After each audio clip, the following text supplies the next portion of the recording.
Hello dear students. അപ്പോൾ ഇന്ന് നമ്മൾ junior instructor house keeping department in hospital, അപ്പോൾ അതിൻ്റെ കുറച്ച് പോർഷൻസാണ് നോക്കുന്നത്.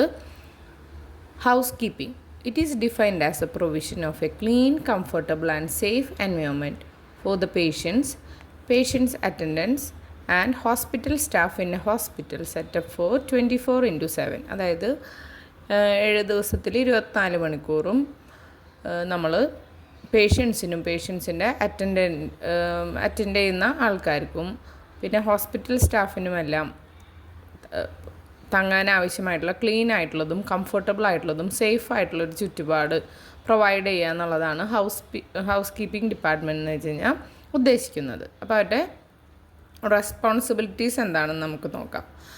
അതിൽ ഡെയിലി ക്ലീനിങ് വരും, പീരിയോഡിക് ക്ലീനിങ് വരും, trash and garbage removal including proper hospital waste disposal. അതായത് വേസ്റ്റുകൾ നമ്മൾ കറക്റ്റായിട്ട് അവിടെ നിന്ന് ഹോസ്പിറ്റലിൽ നിന്ന് റിമൂവ് ചെയ്യണം. ഓക്കെ, എല്ലാ തരത്തിലുള്ള വേസ്റ്റുകളും അത് ഇനിയുള്ള ക്ലാസ്സുകളിൽ പറയും ഏതൊക്കെയാണെന്ന്. നമുക്കറിയാം ഹോസ്പിറ്റൽസ് പലതരത്തിലുണ്ടാവും. ക്ലോത്ത്, പിന്നെ മനുഷ്യൻ്റെ ശരീരം ഉണ്ടാവും, പിന്നെ ഇഞ്ചക്ഷൻ ബോട്ടിൽസ്, മെഡിസിൻസ്, അങ്ങനെ കുറേ പലതരം വേസ്റ്റുകളുണ്ടാവും. അപ്പോൾ അതിനെല്ലാം നമ്മൾ ഡിസ്പോസ് ചെയ്യണം, കാറ്റഗറൈസ് ചെയ്തിട്ട് അതിനെ ഡിസ്പോസ് ചെയ്യും. അപ്പോൾ അത് ഇനി വരും ക്ലാസ്സുകളിൽ പറയാം. ഓക്കെ, അപ്പോൾ ഇത്രയും പറഞ്ഞു വയ്ക്കുക. ട്രാഷ് ആൻഡ് ഗാർബേജ് റിമൂവലുണ്ട്. അടുത്തത് ഡിസ്ചാർജ് ക്ലീനിങ്. ഒരു രോഗി ഡിസ്ചാർജായി പോകുമ്പോൾ നമ്മൾ ആ രോഗിയുടെ റൂം, ബാത്റൂം എല്ലാം നമ്മൾ ക്ലീൻ ആക്കുന്നുണ്ട് അല്ലേ. അടുത്തത് ഡിറ്റർമിനേറ്റിംഗ് ബഗ്സ് ആൻഡ് പെസ്റ്റ്. അതായത് മൂട്ട, അതുപോലെ എലി, കോക്രോച്ച്, അങ്ങനെയുള്ള സംഭവങ്ങളൊക്കെ മാറ്റണം. പിന്നെ പ്രിവെൻറ്റിങ് സ്പ്രെഡ് ഓഫ് ഇൻഫെക്ഷൻ തടയാതെ നമ്മൾ നോക്കണം. അതായത് പലതരത്തിലുള്ള രോഗികളുണ്ടാകും, അപ്പോൾ രോഗാണു പടരാതിരിക്കാനുള്ള എല്ലാ കാര്യങ്ങളും നോക്കണം.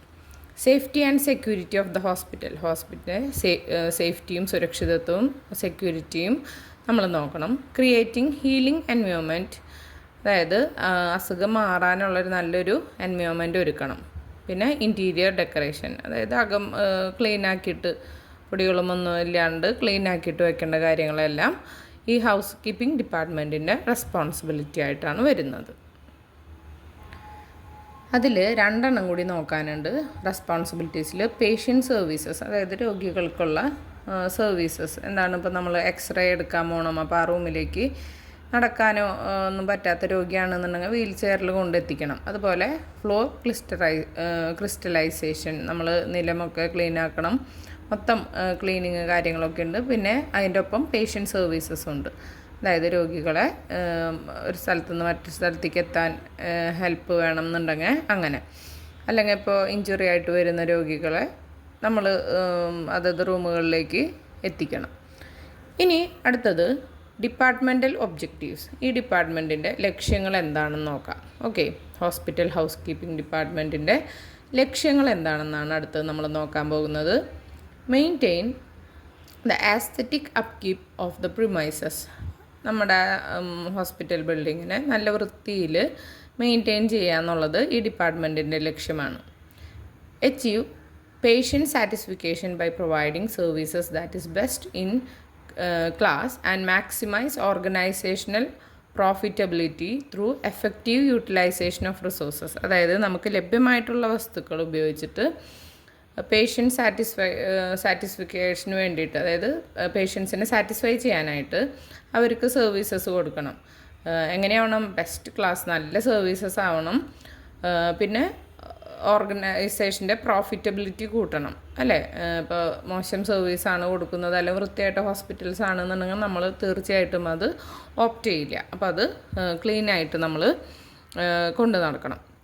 Next one, to provide clean and hygiene and stain-free linen and uniform to our patients and employees in the hospital. To provide ചെയ്യണം ക്ലീൻ ആയിട്ടുള്ളതും ഹൈജീനിക് ആയിട്ടുള്ളതും, പിന്നെ സ്റ്റെയിൻ ഫ്രീ ആയിരിക്കണം, അതായത് കറകളൊന്നും ഇല്ലാത്ത. നമ്മുടെ നാട്ടിൽ ലിനനല്ല, കോട്ടൺ, അതുപോലെ മറ്റ് പേഷ്യൻസിൻ്റെ യൂണിഫോമൊക്കെ ഓപ്പറേഷൻ തിയേറ്ററിലും അതിലൊക്കെ ഇടുമ്പോൾ നമ്മൾ യൂണിഫോം ഇടും അല്ലേ, പച്ച ഡ്രസ്സോ ബ്ലൂ ഡ്രസ്സോ, അതിപ്പോൾ ഓരോ ഹോസ്പിറ്റൽസിനനുസരിച്ചിട്ട് മാറും. അപ്പോൾ അതെല്ലാം ബ്ലഡും ഒക്കെ ആവുന്നതാണ്. അപ്പോൾ അതെല്ലാം സ്റ്റെയിൻ ഫ്രീ, കറകളില്ലാതെ കീപ്പ് ചെയ്യണം. അതുപോലെ തന്നെ എംപ്ലോയീസിൻ്റെ യൂണിഫോംസൊക്കെ കീപ്പ് ചെയ്യലൊക്കെ ഈ ഡിപ്പാർട്ട്മെൻറ്റിൻ്റെ കീഴിൽ വരും.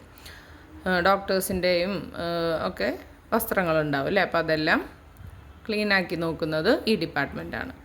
Next, overview on house keeping department. House keeping department എന്താണെന്ന് നോക്കാം.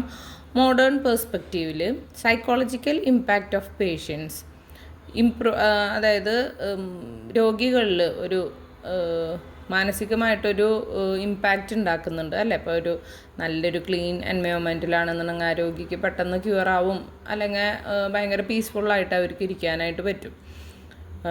പീസ്ഫുൾ ഇൻ ദ സെൻസ് അവരുടെ പെയിനും അങ്ങനത്തെ ഉള്ളൊരു കണ്ടീഷനാണ്. അപ്പോൾ അവർക്ക് ഒത്തിരി ഒരു ബെറ്റർ ഫീലിംഗ് കൊടുക്കാനായിട്ട് പറ്റണം. Improved hygienic practices and better sanitary conditions have a direct relationship to the post operative complications. അതായത് പോസ്റ്റ് ഓപ്പറേറ്റീവ് കോംപ്ലിക്കേഷൻസ്, അവരുടെ ഇപ്പോൾ ഓപ്പറേഷൻ കഴിഞ്ഞിട്ടുള്ള ഒരവസ്ഥയിലോ അല്ലെങ്കിൽ ഏത് തരത്തിലിപ്പോൾ രോഗം ട്രീറ്റ് ചെയ്തുകൊണ്ടിരിക്കുന്ന അവസ്ഥയിൽ അവർക്ക് ഇംപ്രൂവ് ആയിട്ടുള്ള നല്ല ഹൈജീനിക് പ്രാക്ടീസസ് കൊടുക്കണം. അതുപോലെ തന്നെ നല്ല സാനിറ്ററി കണ്ടീഷൻസ് കൊടുക്കണം. ഇതിനെല്ലാം അവരുടെ റിക്കവറി ആയിട്ട് ഡയറക്റ്റ് ബന്ധമാണ് അല്ലേ. നമ്മൾ നീറ്റായിട്ട് പ്രൊമൈസസ് ഒന്നും കീപ്പ് ചെയ്തില്ല എന്നുണ്ടെങ്കിൽ എന്ത് സംഭവിക്കും? അത്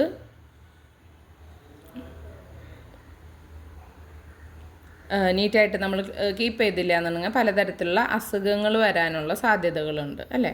രോഗിക്ക് ഇൻഫെക്ഷൻസ് ഉണ്ടാവാനും പിന്നെ അവരുടെ കണ്ടീഷൻ ഇത്തിരി കൂടി ക്രിട്ടിക്കൽ ആവാനുള്ള സാധ്യതകളൊക്കെ ഉണ്ട്. Next, under direction of house keeping department. ഇത് ഹൗസ് കീപ്പിംഗ് ഡിപ്പാർട്ട്മെൻറ്റിൽ കൂടി ഇതിൽ പെടുന്നതാണ് അല്ലേ. Members of HK department. എന്താണ് house keeping department? Are experts in cleaning and organizing in house activities. അതായത് ആ സ്ഥാപനത്തിൻ്റെ ഉള്ളിലുള്ള പ്രവർത്തനങ്ങളെയൊക്കെ നല്ല രീതിയിൽ ക്ലീൻ ചെയ്യാനും ഓർഗനൈസ് ചെയ്യാനൊക്കെ ഉള്ള കഴിവുള്ളവരാണ്. അതിലൊക്കെ എക്സ്പേർട്ടാണ് ആര്? ഈ HK department. HK means housekeeping ഡിപ്പാർട്ട്മെൻറ്റിലെ ആൾക്കാർ. നെക്സ്റ്റ്, പ്രിൻസിപ്പിൾസ് ഓഫ് മാനേജ്മെൻറ്റ് എന്താണെന്ന് നോക്കാം. Plan, organize, coordinate, control and monitor all the housekeeping activities in hand for effective utilisation of resources. എന്തൊക്കെ ചെയ്യണം? അവർ പ്ലാൻ ചെയ്യണം, ഓർഗനൈസ് ചെയ്യണം, പിന്നെ കോർഡിനേറ്റ് ചെയ്യണം, മറ്റ് മേഖലകളുമായിട്ട് ഒരുമിച്ച് ചേർത്തിട്ട് പിന്നെ കൺട്രോൾ ചെയ്യണം, പിന്നെ മോണിറ്റർ ചെയ്യണം. കാര്യങ്ങളൊക്കെ നല്ലതായിട്ട് പോകുന്നുണ്ടോ എന്നുള്ളതെല്ലാം മോണിറ്റർ ചെയ്യണം. Of the housekeeping activities. Housekeeping ആക്ടിവിറ്റീനൊക്കെ പ്ലാൻ ചെയ്യണം, ഓർഗനൈസ് ചെയ്യണം, പിന്നെ എന്ത് വേണം? കോർഡിനേറ്റ് ചെയ്യണം, അതുപോലെ കൺട്രോൾ ചെയ്യണം, മോണിറ്റർ ചെയ്യണം. എന്തിനു വേണ്ടിയിട്ടാണ്? Effective utilisation of resources. നമുക്ക് ഹോസ്പിറ്റലിൽ നിന്ന് ഇതിന് ക്ലീനിങ്ങിനും മറ്റും ഇതായിട്ട് അല്ലെങ്കിൽ ഹോസ്പിറ്റലിൻ്റെ റിസോഴ്സസിനെ നല്ല രീതിയിൽ യൂട്ടിലൈസ് ചെയ്തുകൊണ്ട് ഈ പ്രവർത്തനങ്ങൾ നമ്മൾ ചെയ്യണം. നെക്സ്റ്റ്, ഹൗസ് കീപ്പിംഗ് സ്കില്ലുകൾ എന്താണെന്ന് നോക്കാം. ഹൗസ് കീപ്പിങ്ങിൽ it includes not only deep knowledge of technical skills but also an understanding of the tools of management. അതിൽ നമ്മളെന്താണ് ടെക്നിക്കൽ സ്കില്ല് അറിയുക എന്നുള്ളത് മാത്രമല്ല, മാനേജ്മെൻറ്റിൻ്റെ ടൂൾസ് എന്താണെന്നുള്ളതും കൂടി നമ്മൾ മനസ്സിലാക്കണം. Scope of housekeeping. ഹൗസ് കീപ്പിങ്ങിൻ്റെ സ്കോപ്പ് എന്താണ്? ഫാക്കേർഡ് ക്ലീനിങ്, അതായത് ഗ്ലാസ് അങ്ങനെ മറ്റ് വസ്തുക്കളൊക്കെ ക്ലീൻ ചെയ്യും. പെസ്റ്റ് കൺട്രോള്, ഹോസ്പിറ്റലിൽ ഉണ്ടാവാൻ സാധ്യതയുള്ള പെസ്റ്റുകളെ, പല്ലി, പാറ്റ, പിന്നെ റോഡൻസ്, എലികൾ, അങ്ങനത്തെ സംഭവങ്ങളൊക്കെ കൺട്രോൾ ചെയ്യണം. ഹോർട്ടിക്കൾച്ചർ ആൻഡ് ഗാർഡനിങ്, പിന്നെ ലോണ്ട്രി സർവീസസ്, അതായത് വസ്ത്രങ്ങൾ, ബെഡ്ഷീറ്റുകൾ യൂസ് ചെയ്യുന്നതും പിന്നെ യൂണിഫോംസും പേഷ്യൻസിൻ്റെ തിയേറ്ററിലിടുന്ന വസ്ത്രങ്ങളും അതെല്ലാം കഴുകുന്നതും. And uniform room. Okay, uniform room എന്ന് വെച്ച് കഴിഞ്ഞാൽ ഇതെല്ലാം കീപ്പ് ചെയ്യുന്ന റൂമുണ്ട്. അപ്പോൾ അതെല്ലാം ആരുടെ മേൽനോട്ടത്തിലാവും? ഈ ഹൗസ് കീപ്പിംഗ് ഡിപ്പാർട്ട്മെൻറ്റിൻ്റെ മേൽനോട്ടത്തിലാണ് പ്രവർത്തിക്കുന്നത്. പിന്നെ അതുപോലെ എന്താണ്? Biomedical waste collection storage. Biomedical waste, medical വേസ്റ്റുകൾ ഈ ഹോസ്പിറ്റലാകുമ്പോൾ ബ്ലഡും പിന്നെന്താണ് പലതരത്തിലുള്ള വേസ്റ്റുകൾ ഉണ്ടാവുന്നുണ്ട്. അപ്പോൾ അതിനൊക്കെ കളക്ട് ചെയ്യാനും സ്റ്റോറേജ് ചെയ്യുന്നതൊക്കെ ഈ ഡിപ്പാർട്ട്മെൻറ്റിൻ്റെ കീഴിലാണ്. പിന്നെ ജനറൽ വേസ്റ്റ്, അതുകൂടാതെ ബയോമെഡിക്കൽ വേസ്റ്റ്, അതായത് ഇപ്പോൾ നമ്മുടെ ഈ സൂചി, പിന്നെ മരുന്നിൻ്റെ ഇതുകൾ, സ്ട്രിപ്സ്, അത് കൂടാതെ ജനറൽ വേസ്റ്റുകളും ഉണ്ടാവും അല്ലേ. അപ്പോൾ അതൊക്കെ നോക്കണം. പിന്നെന്താണ്, HK house keeping and GDA സ്റ്റാഫിനെ കൺട്രോൾ ചെയ്യുന്നതും ഇവരാണ്. അതുപോലെ ഇൻറ്റേർണൽ ട്രാൻസ്പോർട്ട് ഡെസ്ക്, അതായത് എല്ലാ പ്രവർത്തനങ്ങളും ശരിയായ രീതിയിൽ നടക്കുന്നുണ്ടോ എന്നുള്ളതൊക്കെ നോക്കാനും. പിന്നെ അതിൻ്റെ ഉള്ളിൽ ട്രാൻസ്പോർട്ട് ഡെസ്ക് എന്താണ്, വീൽ ചെയർ ഫെസിലിറ്റീസ്, അങ്ങനെ രോഗികളെ കൊണ്ടെത്തിക്കാനുള്ള മറ്റ് എക്യുപ്മെൻറ്റ്സൊക്കെ നല്ല രീതിയിൽ അവർ ഹാൻഡിൽ ചെയ്യുന്നുണ്ട്. ഇതിൽ മെക്കാനിസ്ഡ് ക്ലീനിങ് വരും. അതായത് എന്താണ്, മെക്കാനൈസ്ഡ് ക്ലീനിങ്ങിൽ ഇപ്പോൾ ക്ലീനിങ് എക്യുപ്മെൻറ്റ്സ് എന്താണ്, കറണ്ടിൽ പ്രവർത്തിപ്പിക്കുന്ന തരത്തിലുള്ള ക്ലീനിങ്, എക്സാമ്പിൾ വാക്വം ക്ലീനേഴ്സ് അല്ലേ. ഇപ്പോൾ നമ്മുടെ ഹോസ്പിറ്റൽസ് അങ്ങനെ കൂടുതൽ പലയിടത്തും കാണാറില്ല, എന്നാലും നല്ല ഹോസ്പിറ്റൽസിലൊക്കെ കാണാം. അതുപോലെ ഹൗസ് കീപ്പിംഗ് സർവീസ് ഉണ്ടാവും. IPD and public area service. Public area service എന്ന് വെച്ച് കഴിഞ്ഞാൽ പൊതുസ്ഥലങ്ങൾ വൃത്തിയാക്കുന്ന അതെല്ലാം നോക്കുന്നത് ഈ ഇൻറ്റേർണൽ ട്രാൻസ്പോർട്ട് ഡെസ്കിൽ വരുന്ന കാര്യങ്ങളാണ്. അപ്പോൾ അതെല്ലാം കീപ്പ് ചെയ്യുന്നതുമാരാണ്, ഹൗസ് കീപ്പിംഗ് ഡിപ്പാർട്ട്മെൻറ്റാണ്. അടുത്തത് ഡിപ്പാർട്ട്മെൻറ്റ് ഹയറാർക്കി. എങ്ങനെയാണ് അതിൽ പ്രവർത്തനങ്ങളുടെ കൺട്രോൾ എങ്ങനെയാണെന്ന് നോക്കാം. ടോപ്പ് ടു ഡൗൺ എങ്ങനെയാണെന്ന് നോക്കാം. ആദ്യം തന്നെ ഫസ്റ്റ് ഫെസിലിറ്റി ഡയറക്ടറാണ് ഉണ്ടാവുക. അയാളുടെ താഴെ മാനേജേഴ്സ് ഉണ്ടാവും, ഹൗസ് കീപ്പിംഗ് മാനേജേഴ്സ് ഉണ്ടാവും. അവർക്ക് താഴെ എന്തുണ്ടാവും, അസിസ്റ്റൻറ്റ് മാനേജേഴ്സ് ഉണ്ടാവും. അവരുടെ താഴെ സൂപ്പർവൈസേഴ്സ് ഉണ്ടാവും, പിന്നെ അതിൽ തന്നെ എന്താണ്, glass and facade cleaning, horticulture gardener, housekeeping, പിന്നെ പെസ്റ്റ് കൺട്രോൾ, ലോണ്ട്രി, നമ്മൾ നേരത്തെ പറഞ്ഞത് തന്നെയാണ് അല്ലേ. ഗ്ലാസ് ആൻഡ് ഫാക്കറ്റ് ക്ലീനിങ് ഉണ്ടാവും, ഹോർട്ടിക്കൾച്ചർ ഉണ്ടാവും, ഹൗസ് കീപ്പിംഗ് ഉണ്ടാവും, പിന്നെന്താണ്, പെസ്റ്റ് കൺട്രോള്, ലോണ്ട്രി സൂപ്പർവൈസറൊക്കെ ഉണ്ടാവും. ഈ ലോണ്ട്രി സൂപ്പർവൈസറിൻ്റെ താഴെ ലോണ്ട്രി അറ്റൻഡൻ്റ് ഉണ്ടാവും, അതായത് ഈ ഇങ്ങനെ വസ്ത്രങ്ങളും ബെഡ്ഷീറ്റ്സൊക്കെ കഴുകുന്നത്, അത് സൂപ്പർവൈസ് ചെയ്യാനുള്ള ആൾ. ഇനി ഈ ഹൗസ് കീപ്പിങ്ങിൻ്റെ താഴെയാണ് ഹൗസ് കീപ്പിംഗ് സ്റ്റാഫും സപ്പോർട്ട് സ്റ്റാഫുകളും വർക്ക് ചെയ്യുന്നത്. ഇനി അടുത്തത് നമുക്ക് aims of house keeping department എന്താണെന്നുള്ളത് നോക്കാം. ഹൗസ് കീപ്പിംഗ് ഡിപ്പാർട്ട്മെൻറ്റിൻ്റെ ലക്ഷ്യങ്ങൾ എന്താണെന്ന് നോക്കാം. Achieve the maximum efficiency possible in the care and comfort of the patients and in the smooth running of the hospital. Maximum efficiency, ഈ പേഷ്യൻസിന് നല്ല കെയറും കംഫർട്ടും കൊടുക്കുന്നതിൽ മാക്സിമം അവർ ഏറ്റവും നന്നായിട്ട് അവർ പ്രവർത്തിക്കണം. അപ്പോൾ അത് പിന്നെ എന്താണ്, in the smooth running of hospital നല്ല രീതിയിൽ റൺ ചെയ്യാനും ഒക്കെ ആയിട്ട് എന്താണ്, അവർ ഈ പേഷ്യൻസിനെ കെയർ ചെയ്ത് കംഫർട്ട് ചെയ്ത് മുന്നോട്ട് പോകാൻ നോക്കണം. Establish A welcoming atmosphere and A courteous reliable service from staff of all departments. ഒരു വെൽക്കമിങ് അറ്റ്മോസ്ഫിയർ ആവണം. രോഗി വരുമ്പോൾ അവർക്ക് ഓക്കെ ഇത് ഓക്കെ ആണ് എന്ന് തോന്നുന്ന ഒരു അറ്റ്മോസ്ഫിയർ ഒരുക്കാനായിട്ട് പറ്റണം. പിന്നെ അപ്പോൾ അതിന് വേണ്ടിയിട്ട് ഒരു ഡിപ്പാർട്ട്മെൻറ്റ് മാത്രമല്ല, എല്ലാ ഡിപ്പാർട്ട്മെൻറ്റ് സ്റ്റാഫുകളും നല്ല സർവീസ് കൊടുക്കണം.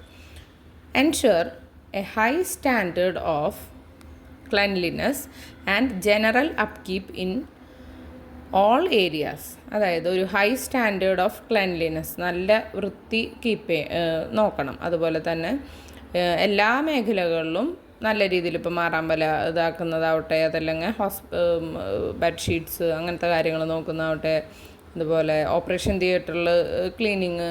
അപ്പോൾ അങ്ങനെയുള്ള ഈ ഹോസ്പിറ്റലിൽ ആകുമ്പോൾ പലതരത്തിലുള്ള ഇപ്പോൾ ബ്ലഡും പസ് അങ്ങനെയുള്ള കാര്യങ്ങളൊക്കെ ഉണ്ട് അല്ലേ. അപ്പോൾ അതെല്ലാം നല്ല രീതിയിൽ ക്ലീൻ ചെയ്യണം. അപ്പോൾ ഓവറോൾ നല്ല ക്ലീനിങ് ആവണം അവർ ചെയ്യുന്നത്.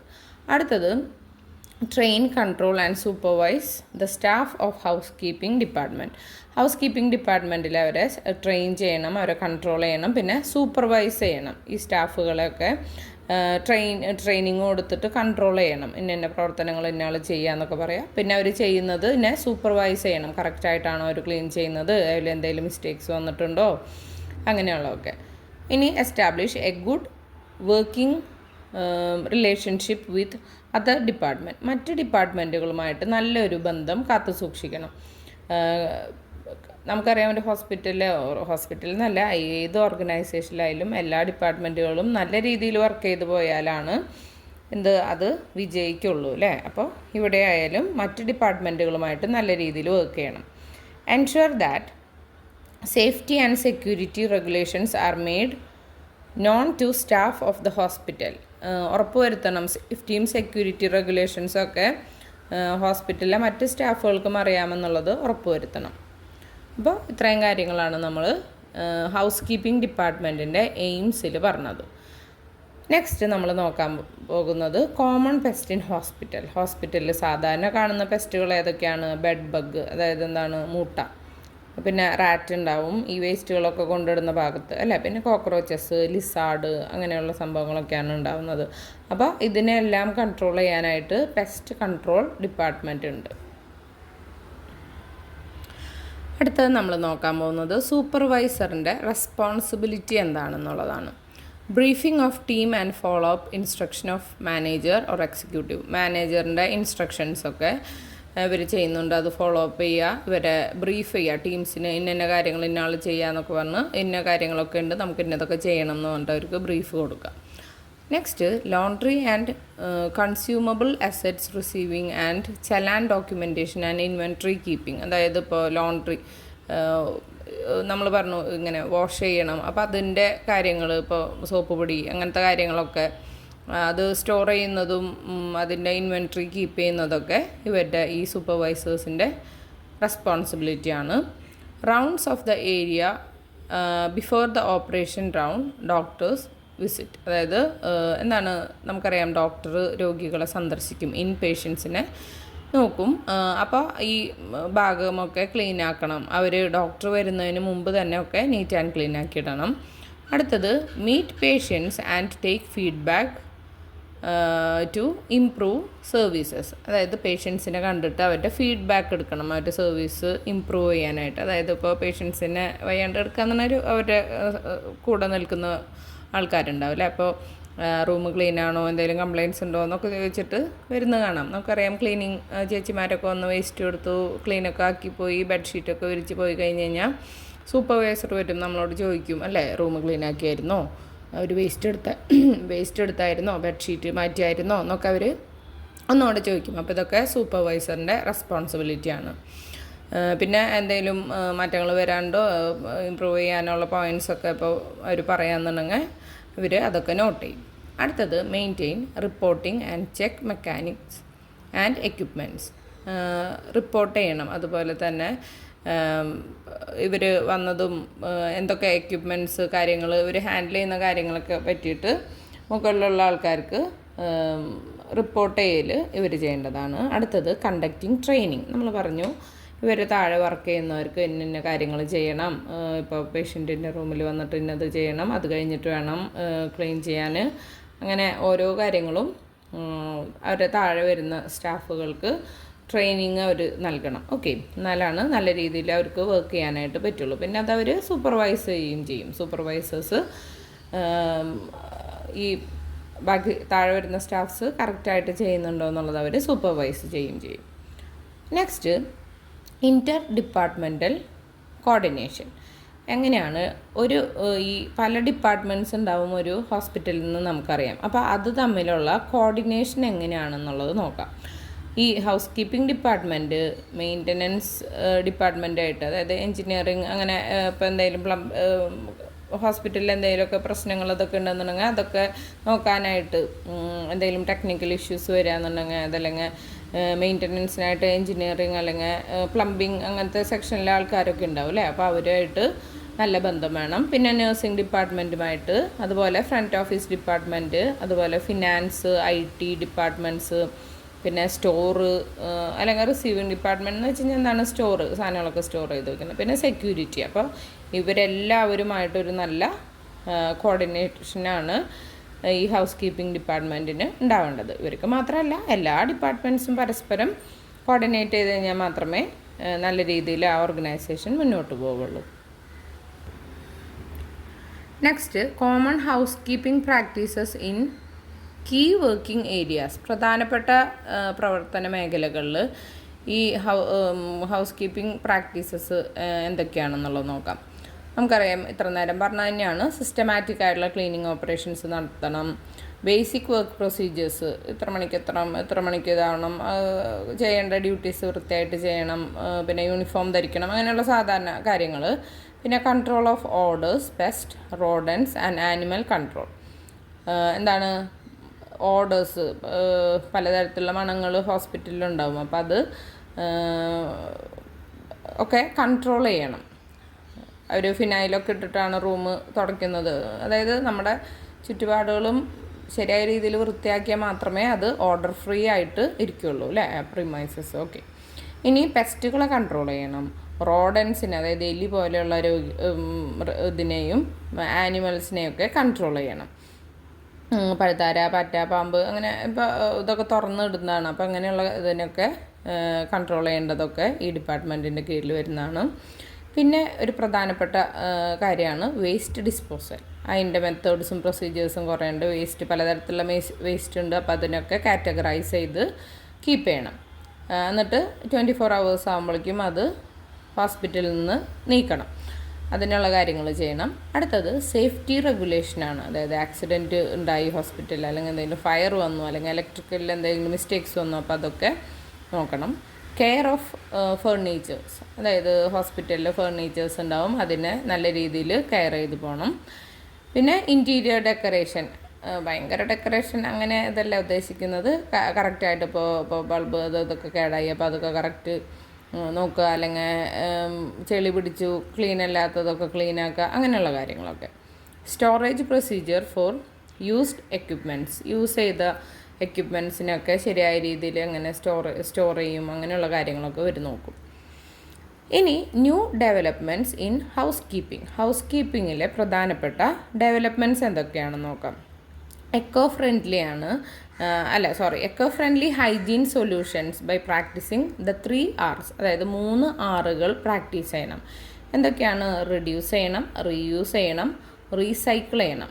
ഓക്കെ. റെഡ്യൂസ് ചെയ്യാന്ന് വെച്ചാൽ കുറയ്ക്കുക, റീയൂസ് ചെയ്യാന്ന് വെച്ചാൽ വീണ്ടും ഉപയോഗിക്കുക, റീസൈക്കിൾ ചെയ്യാന്ന് വെച്ചാൽ അതിന് വേറെ ഫോമിലേക്ക് മാറ്റുക. എക്കോ ഫ്രണ്ട്ലി ഹൈജീൻ സൊല്യൂഷൻസ് ആണ് അവർ നോക്കുന്നത്. അപ്പോൾ ഈ റെഡ്യൂസ് ചെയ്യാന്ന് വെച്ച് കഴിഞ്ഞാൽ വേസ്റ്റുകൾ, ഇപ്പോൾ അത് റെഡ്യൂസ് ചെയ്യാനായിട്ട് എന്തൊക്കെ കാര്യങ്ങൾ അവർക്ക് നോക്കാൻ പറ്റും.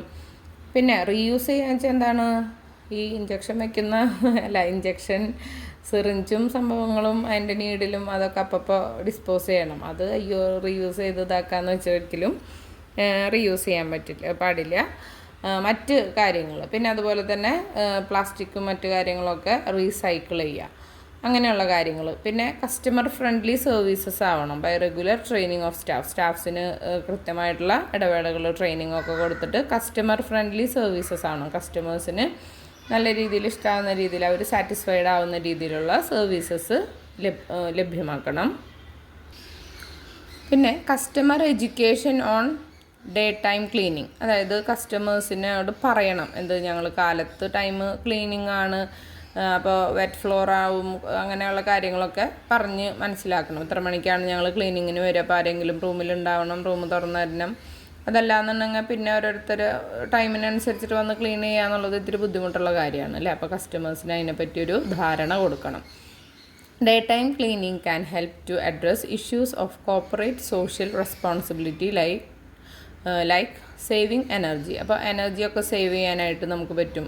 ഈ പറഞ്ഞ പോലെ ഓരോ ഭാഗത്ത് ചെയ്ത് പോവുകയാണെന്നുണ്ടെങ്കിൽ അവർക്ക് അത് എളുപ്പമാവും. Next, day time cleaning is taking more responsible stands to social trends. അതായത് ഡേ ടൈം ക്ലീനിങ് ആണ് ഏറ്റവും നമ്മൾ സാധാരണ കാണുന്നത്. ഡേ ടൈം ക്ലീനിങ് ആണ് അല്ലേ. Day time cleaning races productivity levels which reduce cost. കാലത്ത് തന്നെ നമ്മൾ ക്ലീനിങ് ഒക്കെ കഴിഞ്ഞ് കഴിഞ്ഞാൽ നമ്മുടെ പ്രൊഡക്ടിവിറ്റി ലെവൽ കൂട്ടും. ക്ലീനായിട്ടിരിക്കുന്ന സറൗണ്ടിങ്ങിൽ നല്ല രീതിയിൽ പ്രവർത്തിക്കാൻ പറ്റും. പിന്നെ അത് കോസ്റ്റ് റെഡ്യൂസ് ചെയ്യും. ഇപ്പോൾ രാത്രി ലൈറ്റൊക്കെ ഇട്ടിട്ട് വന്ന് ഇതാക്കി അങ്ങനെ ചെയ്യുന്നതിനെക്കാട്ടും പകൽ സമയത്ത് ചെയ്യുമ്പോൾ ഇത്തിരി കൂടി എനർജിയും നമുക്ക് സേവ് ചെയ്യാനായിട്ട് പറ്റും. നെക്സ്റ്റ്, ഡിപ്പാർട്ട്മെൻറ്റൽ ഫങ്ഷൻ എന്താണെന്ന് നോക്കാം. Giving cleaning services to patient rooms. പേഷ്യൻറ്റിൻ്റെ റൂമിന് നമ്മൾ ക്ലീനിങ് സർവീസസ് കൊടുക്കണം. അതുപോലെ വാർഡുകളുണ്ടാവും, പേഷ്യൻസ് ഒന്നിലധികം കുറേ പേഷ്യൻസ് കിടക്കുന്ന വാർഡുകളുണ്ടാവും, ICU ഉണ്ടാവും, ഇൻറ്റൻസീവ് കെയർ യൂണിറ്റ് ഉണ്ടാവും, OT ഓപ്പറേഷൻ തിയേറ്റർ ഉണ്ടാവും. അവിടെയൊക്കെ ക്ലീനിങ് സർവീസസ് പ്രൊവൈഡ് ചെയ്യുന്നത് ഈ ഡിപ്പാർട്ട്മെൻറ്റാണ്. റെപ്ലനിഷിങ് ദ അമ്യൂണിറ്റീസ് ഇൻ പേഷ്യൻ്റ് ഏരിയയിലെ സാധനങ്ങളൊക്കെ നല്ല രീതിയിൽ കീപ്പ് ചെയ്യുന്നത് ഇവരാണ്, ക്ലീൻ ആക്കിയിട്ട്. അടുത്തത് water service in patient room, wards and OPD. അതായത് എന്താണ്, വാട്ടർ സർവീസ് പേഷ്യൻറ്റിൻ്റെ റൂമിലും വാർഡുകളിലും OP ഡിപ്പാർട്ട്മെൻറ്റിലൊക്കെ വാട്ടർ സർവീസ് നൽകുന്നത് ഇവരാണ്. പിന്നെ collections transportation of waste as per BMW guide line. അത് ഒന്നുമില്ല, എന്താണ്, ഈ വേസ്റ്റ് ഉണ്ടാകുന്നത് കളക്ട് ചെയ്തിട്ട് ട്രാൻസ്പോർട്ട് ചെയ്യണം, അത് ഡംപ് ചെയ്യുന്ന സ്ഥലത്തേക്ക് നല്ല രീതിയിൽ കൊണ്ടുപോകണം. Patient transportation on wheel chairs and stretchers. അതായത് പേഷ്യൻറ്റിനെ കൊണ്ടുപോകണം വീൽ ചെയറിലോ സ്ട്രെച്ചേഴ്സിലൊക്കെ ആയിട്ട് കൊണ്ടുപോകണം. ഇപ്പോൾ ഓപ്പറേഷൻ തിയേറ്ററിലേക്കോ അല്ലെങ്കിൽ സ്കാനിങ് റൂമിലേക്ക് അല്ലെങ്കിൽ മറ്റിടത്തേക്കൊക്കെ പേഷ്യൻസിനെ ട്രാൻസ്പോർട്ട് ചെയ്യാനായിട്ട് ഹെൽപ്പ് ചെയ്യണം. ബൈസ്റ്റാൻഡേഴ്സിനെ കൊണ്ട് മാത്രം പറ്റിയെന്ന് വരില്ല, അപ്പോൾ ഇവർ ഹെൽപ്പ് ചെയ്യണം. അടുത്തത് issuing linen and uniform to different sections. പല സെക്ഷൻസിലേക്കായിട്ട് യൂണിഫോംസ് കൊടുക്കണം, അല്ലേ, ബെഡ്ഷീറ്റ്, യൂണിഫോംസ്, അങ്ങനെയുള്ള കാര്യങ്ങൾ കൊടുക്കുന്നതൊക്കെ ഈ ഡിപ്പാർട്ട്മെൻറ്റിൻ്റെ ചുമതലയാണ്. അപ്പോൾ അത്രയും വെച്ചിട്ട് നമുക്ക് നിർത്താം. അടുത്ത വീഡിയോയിൽ ചാലഞ്ചസ് എന്താണെന്നുള്ളതൊക്കെ നമുക്ക് കാണാം. ഓക്കെ, അപ്പോൾ ക്ലാസ്സിനെ പറ്റിയുള്ള അഭിപ്രായങ്ങൾ നിങ്ങൾ കമൻറ്റ് ചെയ്യുക. എന്തെങ്കിലും എന്നോട് കമ്മ്യൂണിക്കേറ്റ് ചെയ്യാനുണ്ടെന്നുണ്ടെങ്കിൽ പ്ലീസ് കമൻറ്റ് ചെയ്യുക കേട്ടോ. പിന്നെ ഇത് നിങ്ങളുടെ ഫ്രണ്ട്സിലേക്ക് ഷെയർ ചെയ്ത് കൊടുക്കുക. എന്നോട് കുറച്ച് പേര് ഇങ്ങനെ ക്ലാസ് എടുക്കുമെന്ന് ചോദിച്ചതിൻ്റെ ഇതിലാണ് ഞാൻ ഈ ക്ലാസ്സസ് എടുക്കുന്നത്. അപ്പോൾ നിങ്ങൾക്ക് യൂസ്ഫുൾ ആവുന്നുണ്ടോ എന്നുള്ളതൊന്ന് പറയണേ. Okay, thank you.